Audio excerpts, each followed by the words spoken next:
Ladies and gentlemen, welcome to my dorm room where I don't have curtains, and so you'll be seeing this light cascading over me. I feel a little bit like I'm in a noir film of some sort. Like, it was a dark and stormy night, and I knew trouble was a-brewing. More so than just the storm. When she walked in through my office, she smelled like cigarettes and trouble, both of which I knew all too well. Kimetsu no Yaiba, or Demon Slayer as it is known here in the States and in other parts of the English-speaking world, is a new-ish manga/anime that has taken the world by storm as of late. Its enticing characters, its exciting action has captivated the hearts and minds of many and all shonen lovers. Written and illustrated by Gotoge-sensei, this manga is one of my personal favorites. I know that it has become a controversial statement to say that you like Demon Slayer, as it is very popular and I am very hipster, but I want to show you guys today how to draw in Gotoge-sensei's art style. Although some people will argue that the anime done by Ufotable absolutely carried the series, I still think that there is some charm to the original manga art style, as well as the original manga storytelling style. And so I want to look deep down into Gotoge-sensei's mind. I want to determine for myself exactly how to draw in the Demon Slayer Kimetsu no Yaiba art style. So, without further ado, let's get into it.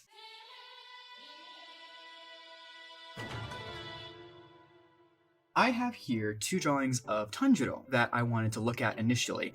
I have one where he's very contemplative, very almost solemn, a little bit sad maybe. And then I have one where he is freaking the f*** out. And we're going to be using both of these. And we're going to use them in order to break down some of the decisions that Gotoge-sensei uses when they make their manga. So let's start with the easier, I think, of the two, which is the close-up of the face. The sort of more solemn looking expression. So when we look at manga art styles, a huge differentiating factor in what makes a character look unique is how the artist has chosen to illustrate the face. That includes the positioning of the eyes, the nose, the mouth, the ears, the hairstyle. All of that has so much to do with the character's personality as well as the actual mangaka's art style and their personality. So let's look at what Gotoge-sensei does to illustrate Tanjiro. For one, we know Tanjiro is supposed to be a younger character, and typically with younger characters we see much bigger eyes.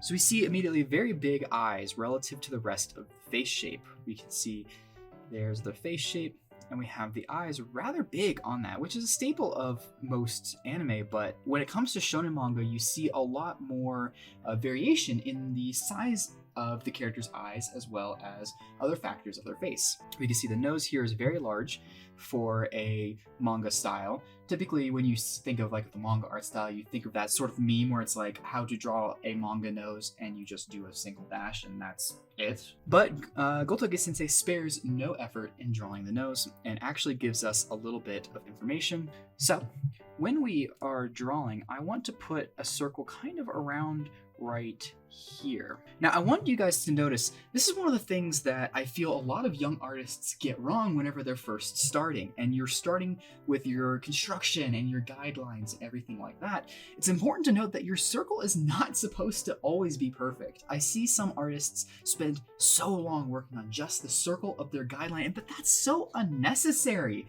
You're going to erase it anyway. So if we're going to draw a line down the circle, what we'll notice is that if we were to divide the circle in half around where the forehead line is, that we can see that approximately a quarter of this circle is the same distance. If I were to draw right here, actually I'm going to do this in red. If we were to see this point right here down to maybe the chin line right here, right? That's where the chin line is. We can notice that this sort of quarter line right here, this one right here,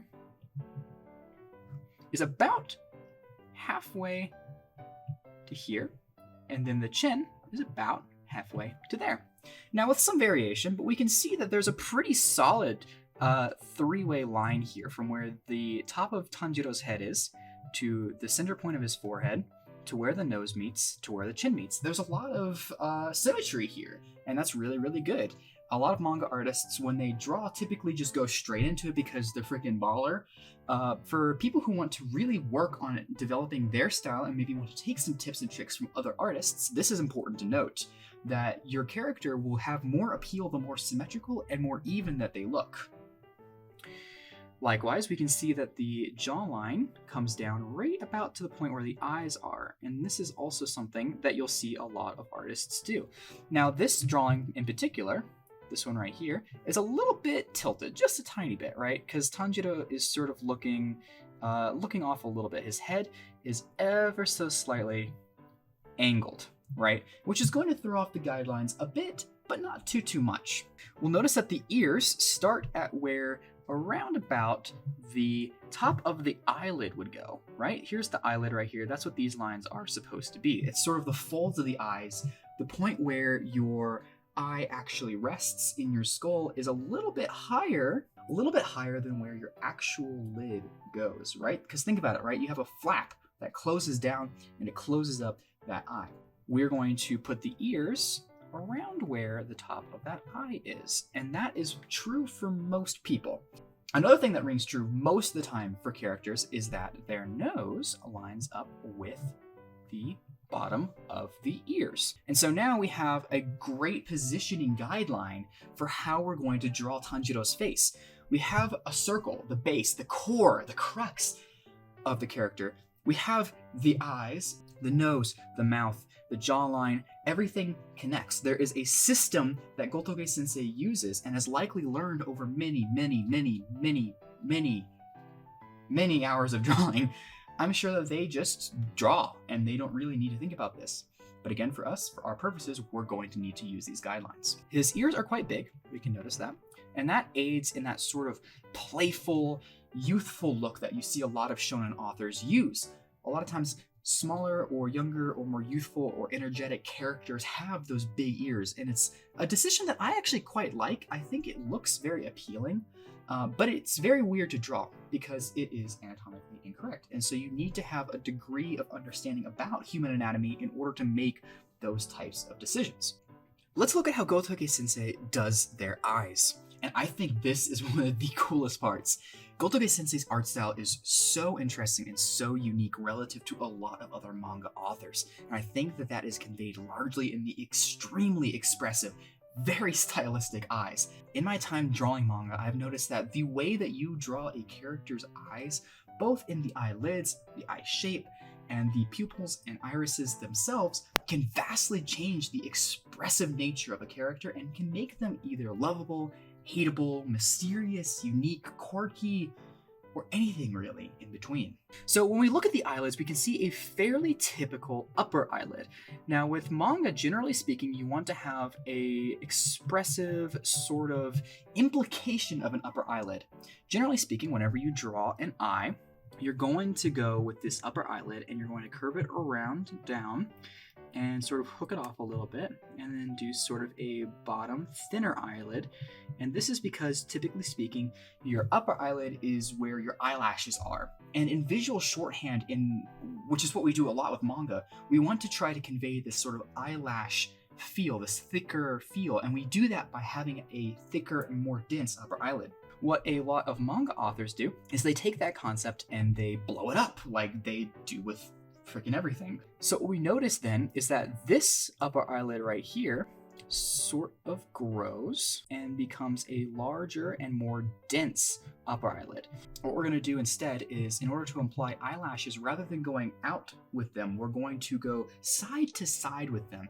And what that does is it accomplishes that floofy look without being overly feminine. Once we've gone and drawn our first curve, we can actually come back through here, kind of add a little bit of spikiness to the side, and we can see how that sort of tapering and that gradual building up of the upper eyelash creates a much more stylistic and way more interesting to look at type of eyelash. And for the bottom, we see that typically, and this is true for many authors, we have a smaller, more condensed eyelid. So we can go in, do sort of a thin and then into a thick line. And already we can start to see the eye starting to take shape. By varying our line weight, we're able to kind of create this effect where it looks more 3D. When you're drawing, a lot of times authors will say, don't scratch your lines. Be very delicate, very precise with how you do your lines. And that's something I sincerely think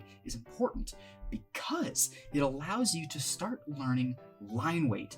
The ability to vary the strength of how a line looks can greatly affect the degree to which you are able to play with things like 3D, with shadows, and just generally making more stylistic choices and giving yourself more room to play with as an artist to really express the ideas that you have in your mind for your characters. And we see Gotoge-sensei doing this perfectly with this bottom eyelash. We see it tapers here. It goes a little bit, and then a lot right here. And then it comes back through really thick and dense, and then we taper off again. And immediately, look at how much more interesting that is than if we just went one line through like that. Do you see how much of a difference that it makes to be intentional with where you put your lines? It can really make or break a style. But the meat and potatoes of the eye, the thing that people say is the most important for style, and the thing that I see vary the most from style to style, the iris and the pupil. And Gotoge-sensei has such a freaking interesting design choice here. And this is specific just to Tanjiro. What's amazing is that all the different characters in Demon Slayer have different types of irises that convey something subtle about their personality, like Shinobu's gradient to express this mysterious aloofness, or Nezuko's bright eyes. Well, up until she turns into a demon, where they use a wonderful, creepy, almost serpentine look in order to really convey that evilness that lurks. Immediately, what we notice is that the eyes are not circular, at least not perfectly. Here we notice that Gotoge-sensei kind of curves around and does an almost hexagonal shape here, leaving some room to breathe. We notice this spot right here does not have any lines. Gotoge-sensei then uses a very fascinating strategy by putting the highlight almost as the pupil, and then by coming through here and just gently hashing, sort of coming out with the pen. I'm assuming Gotoge-sensei literally just hard pressed the G pen that they were using, or whatever type of pen they prefer to use, and just pressed a bunch of ink onto the paper and dragged it out quickly. We can immediately see, if we go through here, we come back through, add some more weight, that what Gotoge-sensei has done here is taking those inner lines that you always see in an eye, those marks. They have brought it out in a very fascinating way by combining it with the shadow of the eye. So we have the eye. Let's look at the nose. And every character is going to have a different type of nose. And depending on how close or far away you are from the camera, in order to convey different stylistic choices, you're going to want to have a different sort of type of nose, I guess. So for instance, here we have an extreme close-up of Tanjiro. He's very close to the camera. And because of that, it would look weird if we just did a dash, right?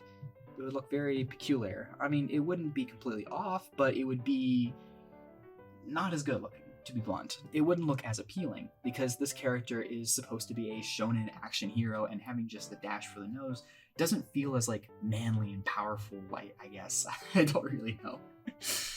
So what Gotoge-sensei does instead is something very fun. We see this first nostril here. Now, you really do not need to overdraw nostrils, right? Sometimes all that you need is just a single line to imply a position on the face. And instead of drawing the second nostril here, what Gotoge-sensei has decided to do is to instead try to attempt to draw the bridge of the nose, this sort of point right here. I don't know what the actual technical term is. It's just what I know it as.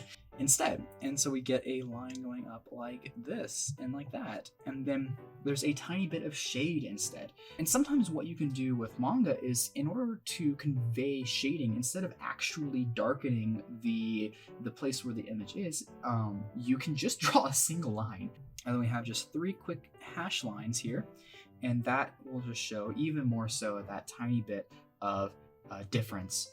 You can see here, these 2 lines right here are very much broken up occasionally. Lots of varying line weight, We can see right here, for instance, that there's this individual line that kind of comes off almost a little bit.